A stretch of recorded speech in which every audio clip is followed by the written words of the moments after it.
name is Chase Johnson. I'm from Denver, Colorado, and we have used C3 Group several times on some of our large loss commercials and our higher end residential for their appraisal services and their public adjusting services. Their knowledge of the market, of the ever-changing regulations, and their ability to create a very thorough estimate from an understanding of construction and the management of the project.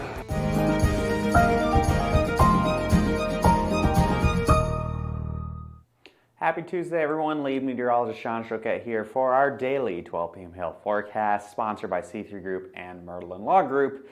As always, check out their pages in the description below if you're watching us here on Facebook. If you have any issues with our website or our app, as always, we can get you guys set up with a training. We are more than happy to help you out so you are well versed in everything that Hailtrace has to offer or any updates that we do push out. Give us a call at the number that will show up at the end of the video here on the screen, and we will get things squared away for you so that way we can get everything going. So, this is what we're expecting for today, and a lot of people are mentioning a bunch of cities. Unfortunately, I think a lot of them are not going to be on the list here for hail chances anyway. It looks like there's a good chance for some wind, more localized microburst winds for a lot of the Great Lakes region. But for hail, you got to look a little further north. Looks like we see a chance for some storms forming this afternoon to this evening as far west as possibly Idaho. But your best chance for the bigger hail and a more higher concentrations of that areas by Billings,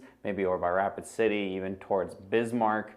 We're at 5, and 10% chances, respectively, of upwards of maybe up to tennis ball size hail. Again, pretty similar to yesterday, almost like a carbon copy, a little further to the south, a little further to the east. We did map a storm in Canada, in Alberta, Canada yesterday, and a 2% chance for Fargo, where I think storms will likely be weakening quite a bit by the time they get over that way. So Denver, probably not today. We could see something a little further north, maybe just north of Fort Collins. It's a way up there, possibly closer towards Cheyenne.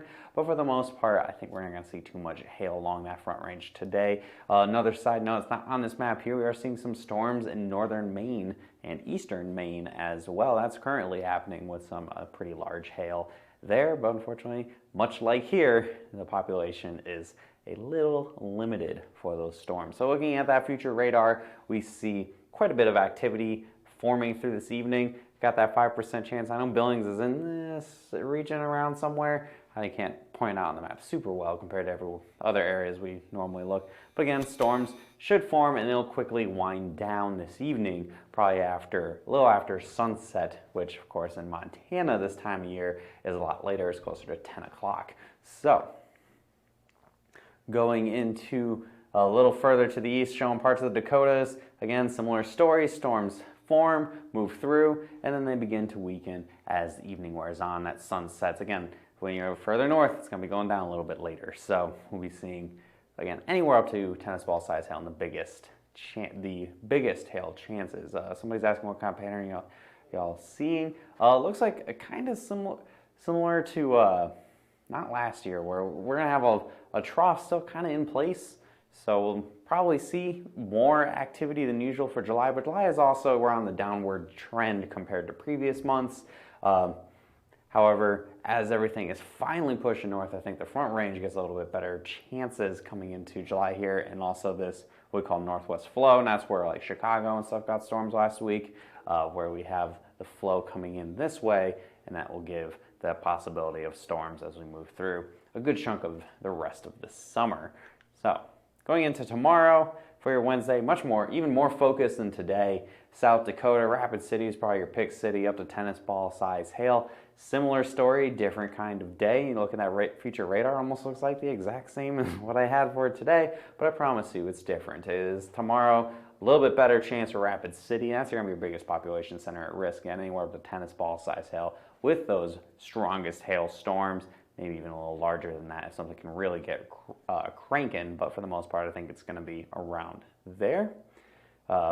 Denver is one of those cities where you guys can you can see anything pretty much all the way through September. It's just the pattern needs to be there for it. In June it was not. When you're getting severe weather in northwestern Oklahoma and even down into Texas, it's a little hard for storms to happen in the Denver area or when you're seeing snow in the mountains. So Finally, I got a forecast here, just a quick one for Independence Day itself on Thursday. We didn't have a holiday. We will not have a video on the 4th of July, but the area concerned, again, kind of a repeat, same basic area of eastern sections of Wyoming, parts of Montana, a good chunk of South Dakota, and parts of Nebraska, all at risk for some hail, probably, again, around that tennis ball size range. So that's all we're expecting in the next few days. Kind of just rinse and repeat the few things that we have going here. So follow us here on Facebook, hit See First. Since we seem to be posting more about other areas of the world that have big time hail happening. I saw some big storms happen in Italy and Germany, even in the Czech Republic. Europe seems to be having a banner year for hail. And again, storms happening in Canada. And I think there's even a hurricane now in the Eastern Pacific. As we are getting into July, maybe the Atlantic will start to wake up a little bit with that potential for hurricanes as we get into the next month or so. I hope you guys have a great rest of your day.